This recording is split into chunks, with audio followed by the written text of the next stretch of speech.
इससे पहले वाली वीडियो में हमने देखा था कि वो जो हमारे पास इंटरवल आ रहा था, यानी लोअर बाउंड और अपर लोअर बाउंड तो ठीक आ रहा था, लेकिन जो अपर बाउंड हम कैलकुलेट कर ले थे वो अपर बाउंड नेगेटिव आ गया था। तो वो इसका मतलब ये है कि वो फंक्शन तो फिट हो रहा था, लेकिन जो एक्स वैल्यूज थी वो ज़रा रीज़नेबल नहीं थी। तो अब वही स्टेप्स हम रिपीट करते हैं, अब कोई और फंक्शन से फिट करके, और उसकी वो फिर फाइल 4 तक हम जाएंगे कि वो कैसे करना है जी। तो फिर हम क्या करेंगे कि पहले मैट लैब ओपन कर लेंगे, और मैट लैब ओपन करने के बाद फिर उसी तरह हम एक्सपोर्ट करेंगे, और एक्सपोर्ट करने के बाद फिर वही स्टेप्स हम रिपीट करेंगे उसमें।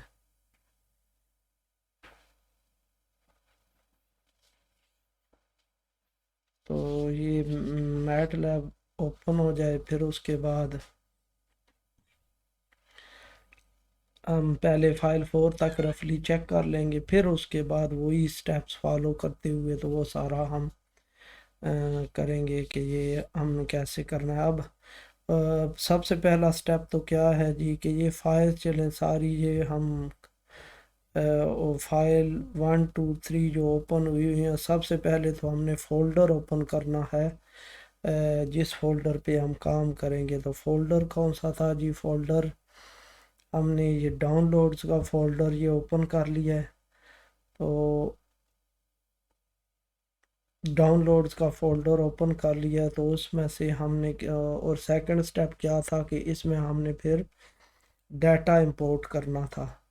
तो हम इंपोर्ट करेंगे डाटा, और डाटा के लिए ये जो एक्सेल फाइल है ये ओपन करेंगे, और ये एक्सेल फाइल ओपन जब हो जाएगी तो इस पे बी पे क्लिक करेंगे, यानी जो बी कॉलम है वो हमने करना है इंपोर्ट। और यहाँ पे ये जो टेबल है, टेबल को हम कॉलम वेक्टर्स में करेंगे, और फिर उसके बाद इंपोर्ट करेंगे। तो ये हमारे पास पाकिस्तान के टोटल केसेस इंपोर्ट हो गए, और मैंने आपको बताया था कि इसको मिनिमाइज़ करना है हमने।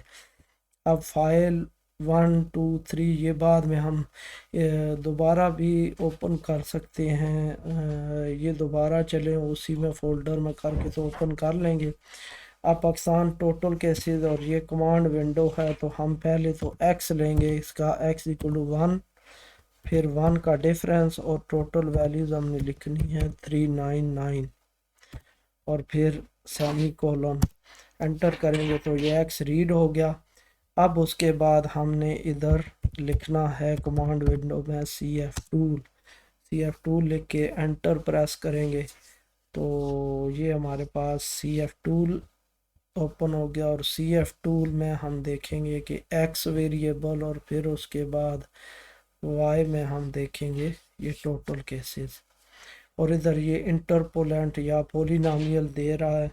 तो अब चेक करते हैं गाशियन का कोई फंक्शन। तो यहाँ पे ये देखें जी, ये गाशियन गाशियन फंक्शन, क्योंकि वो एक्सपोनेंशियल की फॉर्म में कोई होता है, तो ये गाशियन 1 अगर आप देखें तो ये तो कोई फिट नहीं कर रहा। तो गाशियन 2 चेक करें, गाशियन 2 भी इस तरह यहाँ पे ये एरर दे रहा है कुछ। फिर गाशियन 3 इस तरह, अब देखें गाशियन 3 में देखें, और गाशियन 4 फिर इसी तरह चेक करें। गाशियन 4 हो गया, फिर उसके बाद गाशियन ये 5 हो गया।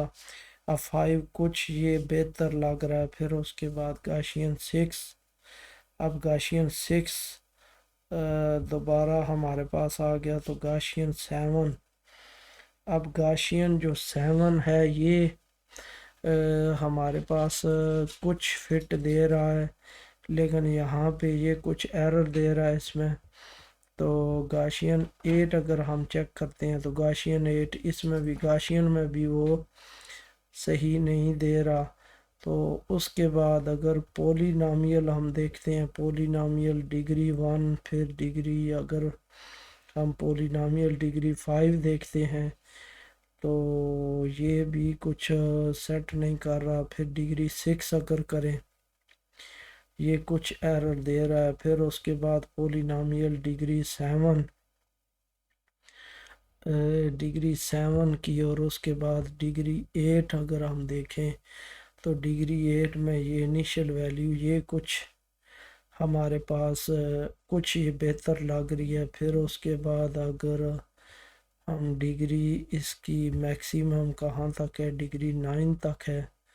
आप देखें डिग्री 9 की पोलिनोमियल या डिग्री 8 की पोलिनोमियल, यानी 8 की बजाय अगर हम लिखते हैं डिग्री पोलिनोमियल डिग्री 9, तो ये डिग्री 9 की जो पोलिनोमियल है ये हमारे पास कुछ वैल्यू दे रही है। तो इधर अगर हम चेक करते हैं, ये हमारे पास ये देखें, ये x की अगर हम टिक करते हैं तो ये हमारे पास आता है कोई 3 पे, ये हमारे पास आ रहता है 4472, यानी x में इधर हमारे पास ये कोई पॉजिटिव वैल्यूज़ आ रही हैं।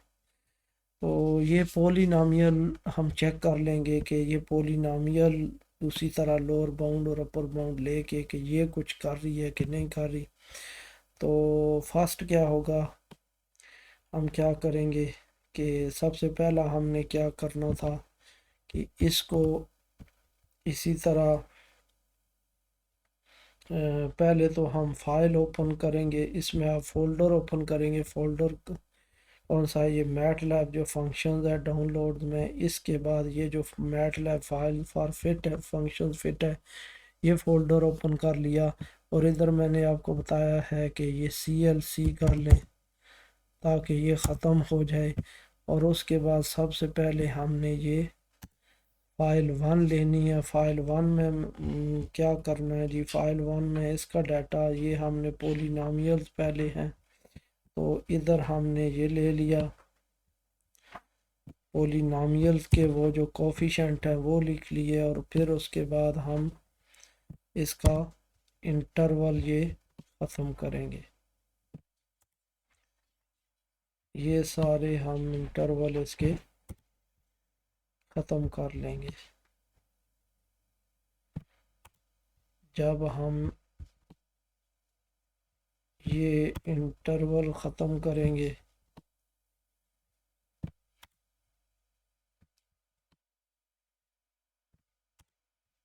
तो उसके बाद हमने यहाँ पे ये सेमी कॉलन लगाना है। हर एक के बाद हमने सेमी कॉलन लगा देना है ताकि टर्मिनेट कर दें स्टेटमेंट को। यानी यहाँ पे ये स्टेटमेंट जो है या वो जो वैल्यू है वो एंड हो गई है। हर किसी को हमने सेमी कॉलन के साथ मार्क कर देना है। ये सेमी कॉलन लगा दिया, इस तरह हमने ये सेमी कॉलन लगा दिया। अब उसके बाद वो पोलिनोमियल की जो हमारे पास वो जो फिटेड फंक्शंस है, पोलिनोमियल जो आ रही है वो पोलिनोमियल हम लिख देंगे ये वाली।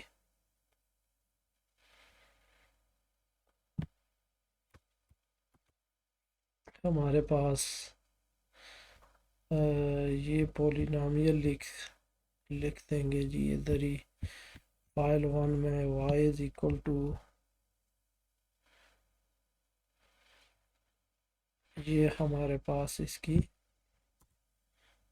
पोलिनोमियल आ गई। अब पोलिनोमियल में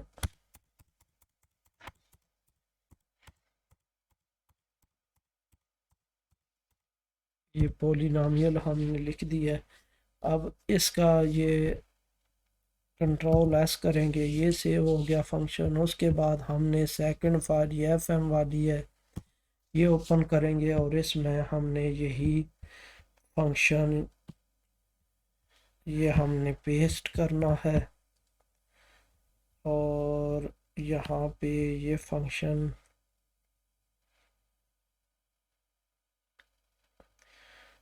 यहाँ पे जब हम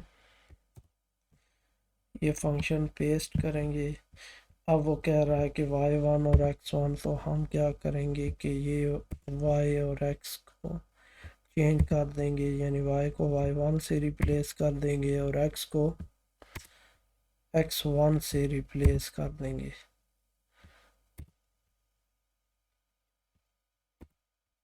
x1 से इसको सबको हमने रिप्लेस कर दिया।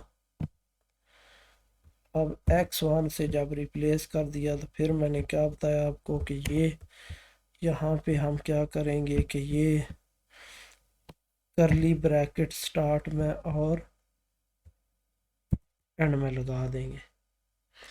अब करली ब्रैकेट लगा दी, फिर उसके बाद यहाँ पे माइनस, और माइनस के बाद हमारी जो फर्स्ट वैल्यू है इसकी वो देखेंगे कि फर्स्ट वैल्यू कितने पे आ रही है। तो ये कॉपी करेंगे और कॉपी करके यहाँ पे माइनस फर्स्ट वैल्यू लिख दी हमने। और फर्स्ट वैल्यू लिख दी तो फिर उसके बाद वही सारा प्रोसेस फिर रिपीट कर रहे हैं कि यहाँ से क्या करेंगे, ये हम अनकमेंट करेंगे, फिर उसके बाद यहाँ से कॉपी करेंगे और फिर उसके बाद हम कमेंट कर देंगे दोबारा। जब कमेंट करेंगे और यहाँ पे ये हमारे पास इधर पेस्ट करेंगे तो वो दे रहा है 5.7249, यानी ये इनिशियल वैल्यू।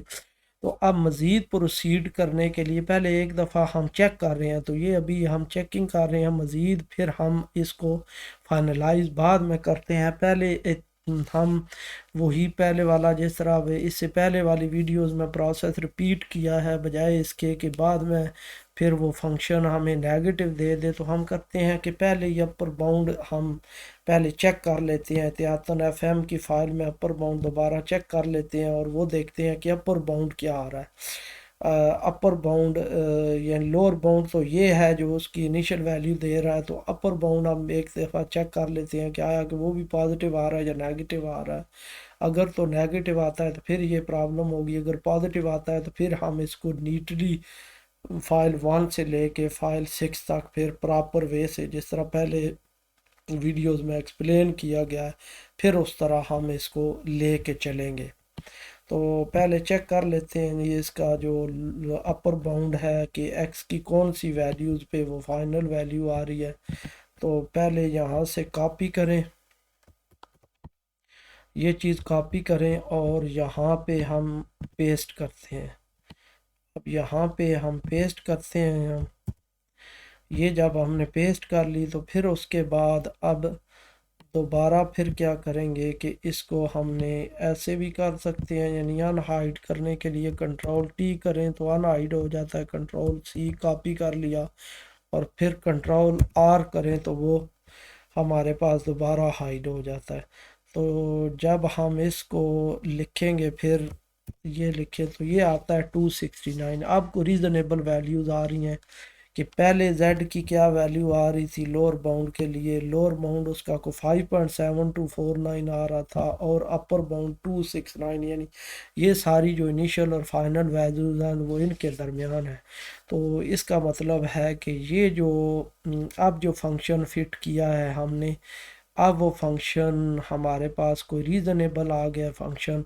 अब इस फंक्शन को लेके तो हम आगे चलेंगे, लोअर बाउंड फिर अपर बाउंड फिर उसके बाद आगे सारी उसकी वैल्यूज़ और फिर एस्टिमेटेड हम प्लॉट करके देखेंगे कि जो एक्चुअल वैल्यू है और एस्टिमेटेड वैल्यू है वो कितनी फिट आ रही है।